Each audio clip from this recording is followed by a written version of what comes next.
नमस्कार। ये है यंग तरंग रेडियो और आप सुन रहे हैं कार्यक्रम बहारें फिर भी आएंगी अरुणेश कुमार के साथ।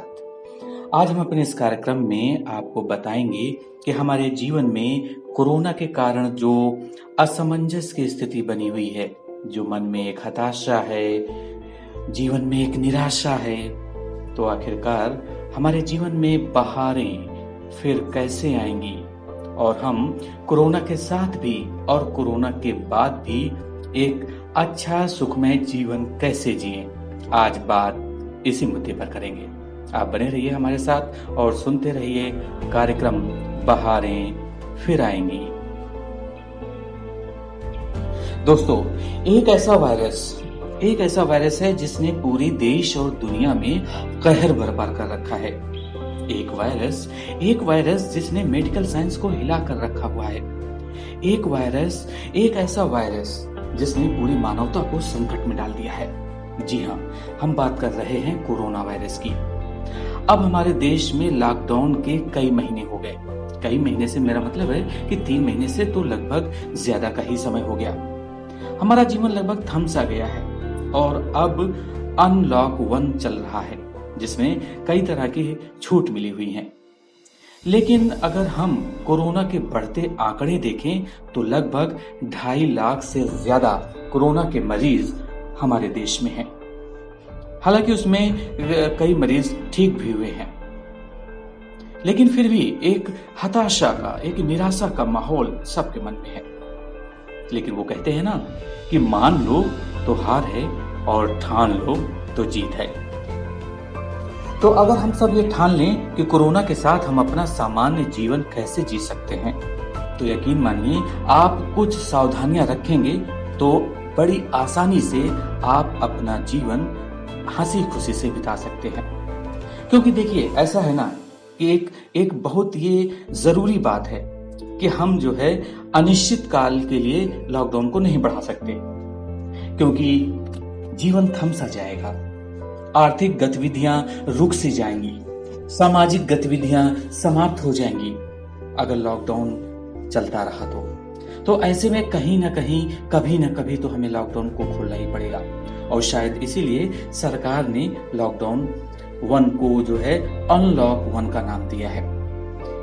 जाहिर सी बात है कि जब धीरे धीरे इंडस्ट्री खुलेंगी, रोजगार के अवसर बढ़ेंगे, आपके जो पब्लिक ट्रांसपोर्ट है ये भी बढ़ेगा, तो ऐसे में कोरोना मरीजों की संख्या भी तो बढ़ेगी। तो आखिरकार क्या वो तरीका है कि हम अपने ऑफिस भी जा सके, हम अपने पढ़ाई करने भी, हमारे जो स्टूडेंट्स हैं वो जा सके और कोरोना से भी वो महफूज रहें। तो इस दशा में हमें क्या करना चाहिए? हमें यानी हमारे देश की सरकार को ये व्यवस्था करनी चाहिए कि जो टेस्ट कराने की संख्या है, जो टेस्ट कराने वाले अस्पताल हैं, उनकी संख्या लगातार बढ़ाई जाए। और ऐसे मरीजों की संख्या लगातार जो बढ़ रही है, जिनमें ऐसे कुछ वायरस के वो पाए जा रहे हैं कि उसमें वायरस की पहचान हो रही है, या जिस तरीके से सिम्टम्स वायरस के अगर पाए जा रहे हैं, तो उन मरीजों का तुरंत उनका टेस्ट हो, जिससे कि ये तो पता चले कि वो पॉजिटिव है या नेगेटिव है। इसके अलावा उन मरीजों ने जिनका टेस्ट पॉजिटिव आए या नेगेटिव आए, लेकिन उनके कॉन्टैक्ट्स कहाँ कहाँ रहे, किन किन से उन्होंने मिला। मैं जानता हूं कि ये सब काफी मुश्किल काम है, ट्रैक कर पाना काफी मुश्किल है, लेकिन अगर हमें वायरस के फैलने को नियंत्रण करना है तो कहीं ना कहीं हमें वायरस के फैलने की चेन को तोड़ना होगा। तभी तो आपके जीवन में बहार आएगी, तभी तो आपके जीवन में मुस्कुराहट आएगी, तभी तो हम सब के जीवन में हमारी जो आर्थिक स्थिति है हमारे देश की, जो लगातार खराब हो रही है, उस आर्थिक स्थिति में सुधार होगा।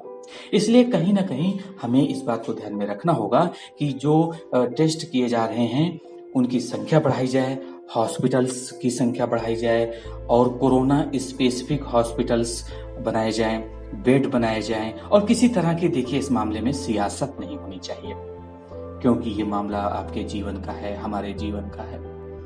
इसलिए ये दिल्ली सरकार का हॉस्पिटल है, ये केंद्र सरकार का हॉस्पिटल है, ये मेरा, ये तेरा, क्या हमारा, जीवन चंद दिन का खेला। इसलिए अच्छा यही होगा कि सब राज्य सरकारें और केंद्र सरकार मिलकर अपने देश के नागरिकों की रक्षा करें। इसके अलावा अगर हम कुछ और बात करें तो हमें ये सोचना चाहिए कि हम कोरोना से डरने की बजाय लड़ने की बात करें। सरकार अपने स्तर पर प्रयास कर रही है, लेकिन हमें भी तो प्रयास करना होगा। आखिरकार हम भी तो इस देश के सच्चे नागरिक हैं, तो हमें अपनी और अपनों की सुरक्षा की जिम्मेदारी तो खुद लेनी होगी। फिर चाहे वो सोशल डिस्टेंसिंग का मामला हो, आपको हाथ धोना हो, अपने परिवार की सुरक्षा करनी हो, अपने बुजुर्गों की सुरक्षा करनी हो, अपने बच्चों की सुरक्षा करनी हो। ऐसे में हमारी और आपकी और इस समाज की जिम्मेदारी बनती है कि हम अपने बच्चों का, अपने बुजुर्गों का विशेष ध्यान रखें। तभी तो हम जो है कोरोना की जो ये चैन फैल रही है, हम उसको रोक सकते हैं और हमारे जीवन में बाहर आ सकती है। तो हम आपको ये बताना चाहते हैं कि अगर हम और आप जागरूक होंगे तो हमें कोरोना से डरने की जरूरत नहीं है, बल्कि कोरोना से लड़ने की जरूरत है। और यकीन मानिए, हमारा और आपका ये प्रयास जरूर सफल होगा। हमारे और आपके जीवन में एक बार फिर बाहर आएगी और हमें और आपको मिलकर काम करना है, अपनी जिम्मेदारियों को समझना है और इस वायरस को हराना है। अगर हम मिलकर काम करेंगे, अपनी जिम्मेदारियों को निभाएंगे, अपनी आदतों में सुधार करेंगे, तो हम एक नॉर्मल जिंदगी जरूर जी सकेंगे और हमारे देश की जो इकोनॉमिक कंडीशन है वो भी ट्रैक पर वापस आ सकेगी। तो बहारें फिर भी आएंगी। इस कार्यक्रम में आज के लिए इतना ही।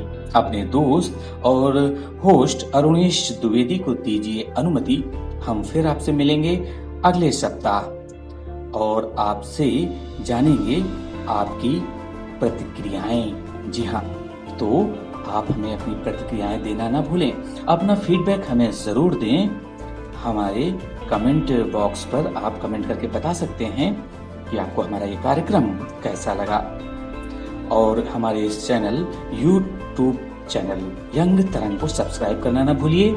लाइक, कमेंट और अपने दोस्तों के साथ शेयर जरूर कीजिए। फिलहाल इतना ही। हम आपसे फिर मिलेंगे।